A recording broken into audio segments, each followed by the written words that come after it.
As Dean mentioned, the upcoming referendum is Phase 2. Phase 1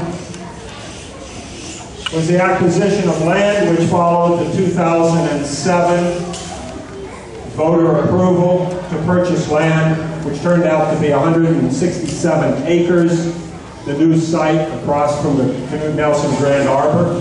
This land was approved by the voters in '07 and purchased by the school board in '08. Now there's some confusion in the community. Some people think that the land for the new high school is donated. They've confused Bud Peterson's land donation for woodland in this way. Reason number 2. The school board has cut $3 million from the 2014 estimated cost. Remember, 2014 is when we would move into the new high school, so that's the year that the contractors are really looking at to budget their costs by. The school board has been thrifty. They have cut $3 million from the 2014 estimated cost of the $60 million failed vote project of 2003, thus reducing the cost down to close to $70 million, actually from $73 million to $70.5 million. The district has a buyer for $2 million for the Jefferson property, and the two most important words in that contract are "as is," without demolition, which the tech school would require if they were to buy this property. Now there's some confusion and rumor that I'm constantly dispelling in the community about this transaction. So I want to inform you so you can also dispel rumors. The buyers of this property are Brent and Sally Smith, and they have publicly pledged that they will sell to the college, to Knute Nelson, or the hospital, land at the same price that they contracted to buy it at this 49-acre site that we're on tonight. So there's some confusion about that, and rumor that the Smiths just made a heck of a deal and they're going to make a killing.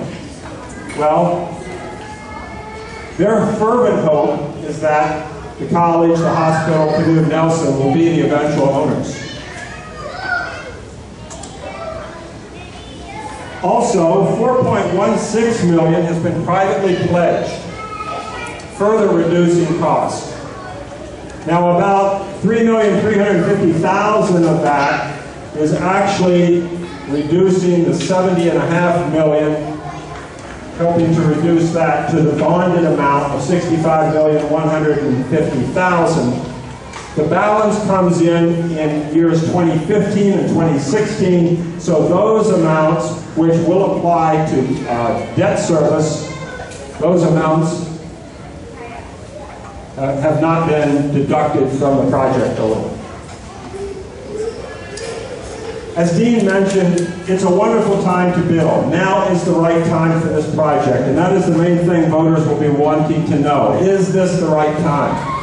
Well, construction costs and interest costs are almost at record lows. Over a 25-year bond series, every full interest point saved saves $9 million. That's an enormous amount, because interest rates could balloon in coming years. St. Cloud State University released a study that shows $1.5 million incremental retail dollars to the Alexandria community from 1- and 2-day events that would be held in the new facility that cannot be held in this facility due to the performing arts and the athletic venues planned in the new facility.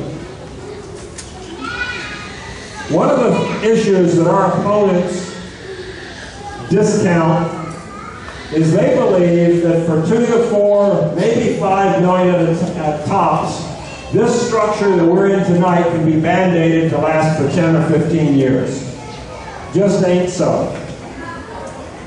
The district's list of infrastructure, major systems that will fail are known to have to be replaced within the next 10 years, total $18 million.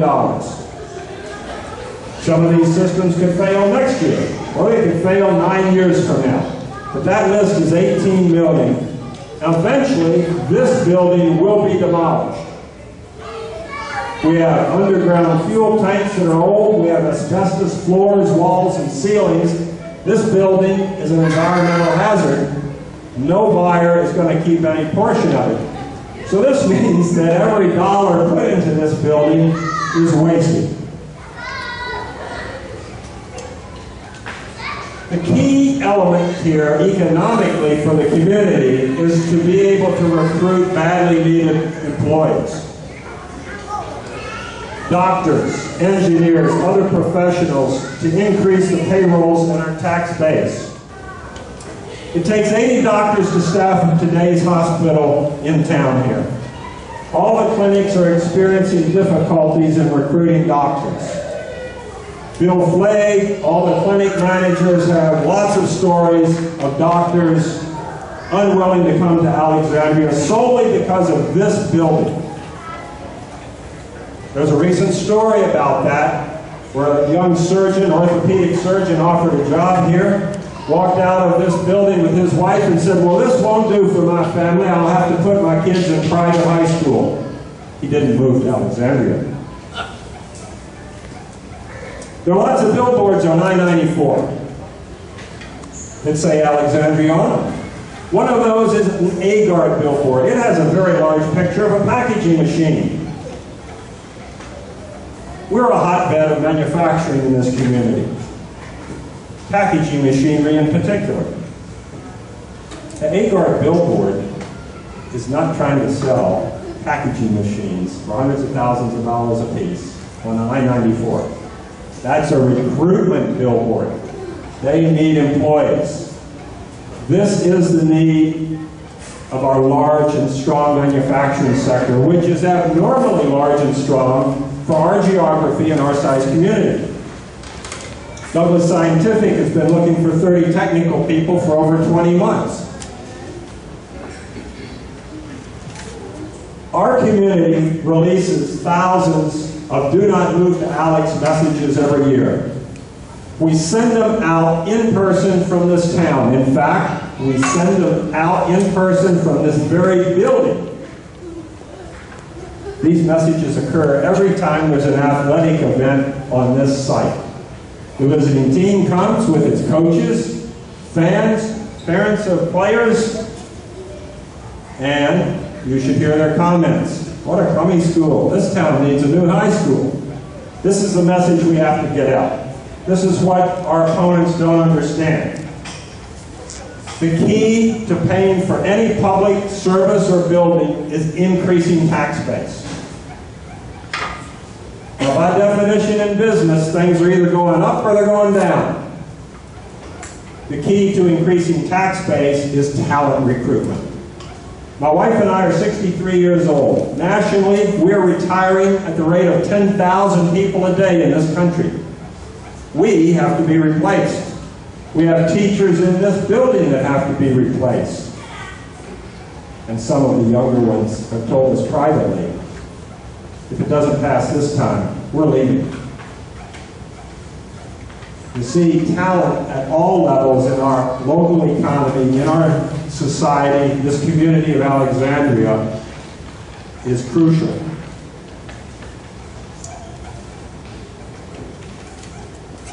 Now, our opponents charge that this project will take from this community $65 million.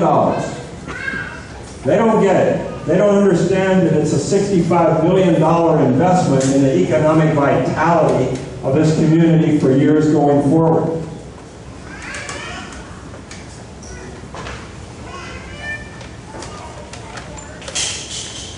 When we pass this referendum, we're going to be famous. Fewer than 10 times in the U.S. has a public high school been built from the ground up using a combination of public and private sector dollars, and never in our state. We will be the first in Minnesota to have done so.